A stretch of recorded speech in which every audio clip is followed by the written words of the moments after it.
ሰላም ጤና ይስጥልን የቻናላችን ቤተሰቦች ዛሬ ይዘንላችሁ የቀረብነው ሰላንዴት አስገራሚ ሀገር ነው። ይህች ሀገር ከአዲስ አበባ ክፍለ ከተሞች ባነሰ ስፋት ላይ ብታርፍም በዓለማችን ቢሊዮነሮች መሰባሰቢያ ናት። ደሃ መኖር የማይችልባት ሀገር ተብላ የምትጠራው ሞናኮን ለመመልከት እንኳን ወደ ቢሊዮነሮች መጫወቻ ወደ ሆነችው ሞናኮ በሰላም መጣችሁ። አውሮፓ በፈረንሳይ ደቡባዊ የባህር ዳርቻ ላይ የምትገኝ ሲሆን ከቫቲካን በመቀጠል በቆዳ ስፋቷ በዓለማችን ሁለተኛዋ ትንሿ ሀገር ናት። ጠቅላላ ስፋቷ 2.2 ካሬ ኪሎ ሜትር ነው። በእግር ብቻ 1 ሰዓት ውስጥ ወክ አድርጎ መጨረስ ይቻላል። ወደ 39,000 ገደማ ህዝብ የሚኖርባት ሲሆን ከነዚህ ውስጥ 30% የሚሆነው ቢሊዮነሮች ናቸው። በእውነቱ ከሆነ በሞናኮ ውስጥ እኛ በምናውቀው ትርጉም ድሃ የለም ማለት ይቻላል።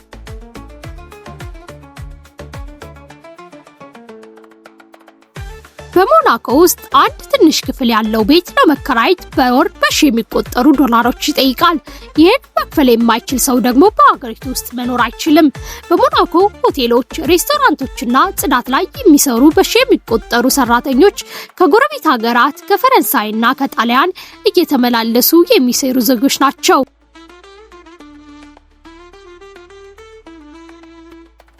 ሞናኮ ይፋዊ የሆነ የድህነት ወለል ወይም ፖቨርቲ ላይን የላትም።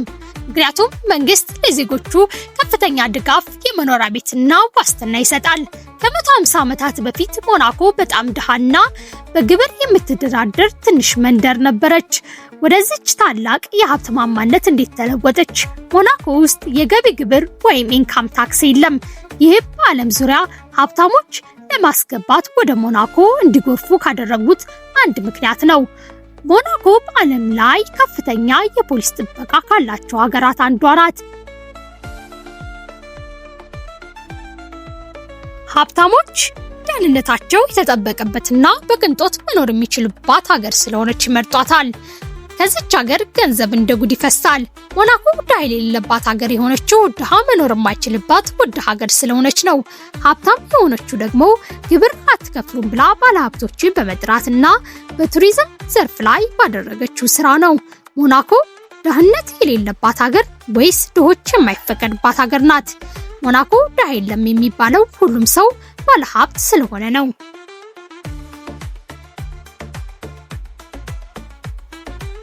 ከ700 ዓመታት በላይ የገዛው የግሪባልዲ ቤተሰብ ሞናኮን ከደካማ የባህር ዳርቻ መንደር ወደ ዓለም የሀብት ማዕከል ቀይሯታል። ሞናኮ ውስጥ ጥፋት አጥፍቶ ማምለጥ የማይታሰብ ነው። ምክንያቱም ሀገሪቱ በዓለም እጅግ ጥበቃ ከሚደረግላቸው ሀገር አንዷ ስለሆነች ነው። በእያንዳንዱ ጥግ ካሜራ አለ። ለእያንዳንዱ 70 ሰዎች ደግሞ አንዳንድ ፖሊስ ይቀጠርለታል። እዚህ ሀገር ሰላም ብቻ አይደለም ያለው፣ ፍጹም ቁጥጥርም አለ። ታዲያ እናንተስ ምን ትላላችሁ? ሞናኮ ድህነት የሌለባት ገነት ናት ወይስ ሀብታሞች ብቻ የተከለለች ደሴት ናት? ሀሳባችሁን ኮሜንት ላይ አስፍሩ። ሞናኮ ውስጥ ድሃ የለም ስንል ድሆች እዚህ አይኖሩም ማለት እንጂ እዚህ አይሰሩም ማለት አይደለም። በየቀኑ ከ50,000 በላይ የሚሆኑ ሰራተኞች ስራቸውን አጠናቀው በአመሻሽ ላይ ወደ ሀገራቸው ይመጣሉ። ምክንያቱም ደግሞ ሞናኮ ውስጥ ቤት ለመግዛት ቀርቶ ለመከራየት እንኳን በአንድ ተራ ሰራተኛ የብዙ ዓመት ደሞዝ ይጠይቃል። ይህች ሀገር በዓለማችን ካርታ ላይ የምታከለው አንድ ትንሽ ነጥብ ብቻ ናት። ነገር ግን በዚች ጠባብ መሬት ውስጥ ለመኖር ቢያንስ ሚሊዮነር መሆን አለባችሁ። ጎዳናዎቿ ላይ አንድም ለማኝ አይታይም፣ አንድም ድሃ የለም። በይፋዊ መረጃ መሰረት እዚች ሀገር ድህነት የለም ማለት ይቻላል።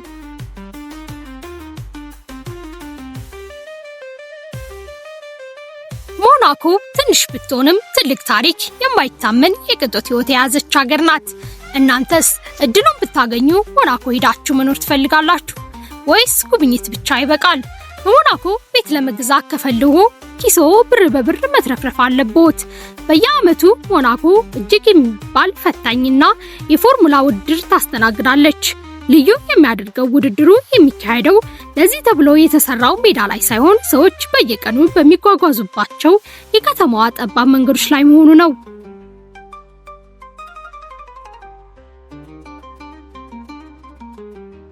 በውድድሩ ወቅት ከተማዋ ነዋሪዎች ከቤታቸው በረንዳ ላይ ሆነው በነፃ ውድድሩን መመልከት ይችላሉ። ባለቤቶቹ በረንዳቸውን ለቱሪስት ከ10,000 የሚቆጠር ዶላሮች ካላስከፈሉ በቀር።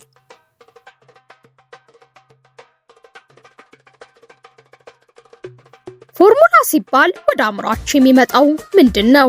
በሞናኮ ግራንድ ፕሪክስ ወይም ጠባብ መንገዶች፣ አደገኛ ኩርባዎች፣ የባህር ዳርቻ ላይ የሚበሩ መኪኖች። ነገር ግን ውድድሩ እንዴት ተጀመረ? አንድ ትንሽ ሀገር እንዴት የዓለም የፍጥነት ማዕከል ልትሆን ቻለች? ታሪኩ የሚጀምረው እንደ አውሮፓውያን አቆጣጠር በ1929 ነው። በወቅቱ የሞናኮ አውቶሞቢል ክለብ ፕሬዝዳንት የነበሩት አንቶኒ ኖጌስ አንድ ትልቅ ህልም ነበራቸው፣ ሞናኮን በዓለም አቀፍ የስፖርት መድረክ ላይ ማሳወቅ። ነገር ግን አንድ ትንሽ እንቅፋት ነበራቸው።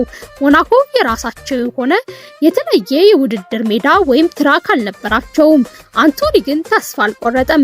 ለምን የከተማዋን መንገድ ለውድድር አንጠቀምበትም የሚል እብድ የሚመስል ሀሳብ አቀረበ።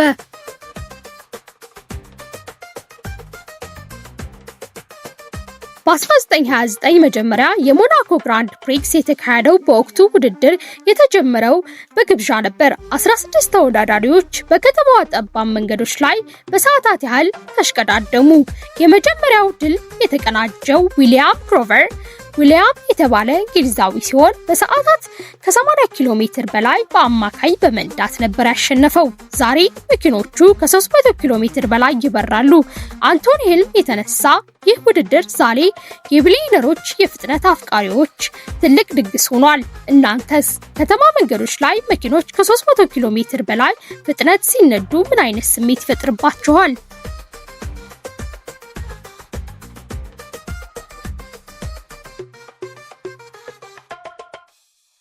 እስቲ አስቡት፣ አንድ ሀገር ውስጥ እየተራመዳችሁ ነው፣ ግን አንድም ድሃ የለም።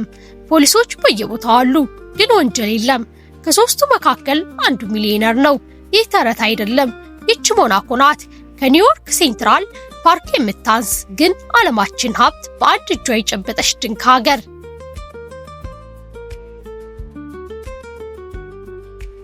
ሞናኮ ኦፕን ኤር ፕሪዝን ፎር ዘ ሪች ወይም ሀብታሞች የተሰራች ክፍል እስር ቤት ትባላለች። ለምን መሰላችሁ? በመላው ሀገሪቱ በ70 ሜትር ውስጥ ቪዲዮ ካሜራ ተተክሏል። በየ73 ነዋሪዎች አንድ ፖሊስ አለ። እዚያ ሀገር ውስጥ ጥፋት ሰርቶ ማምለጥ ሳይንሳዊ ልቦለድ ነው።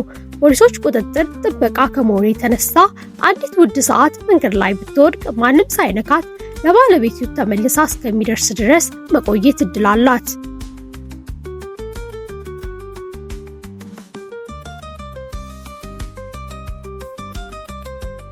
እንግዲህ ሚሊዮነሮች መጫወቻ ሜዳ ሞናኮ ይቺ ትመስላለች። እናንተ ግን ምን ትላላችሁ? ይህ ሁሉ ሀብት፣ ደህንነት ወይም በካሜራ መጠበቅ ትመርጣላችሁ ወይስ ነፃነት? ሀሳባችሁን ኮሜንት ላይ አስፍሩልን። ቪዲዮውን ከወደዳችሁት ላይክ፣ ሼር፣ ሰብስክራይብ ማድረግ እንዳትረሱ።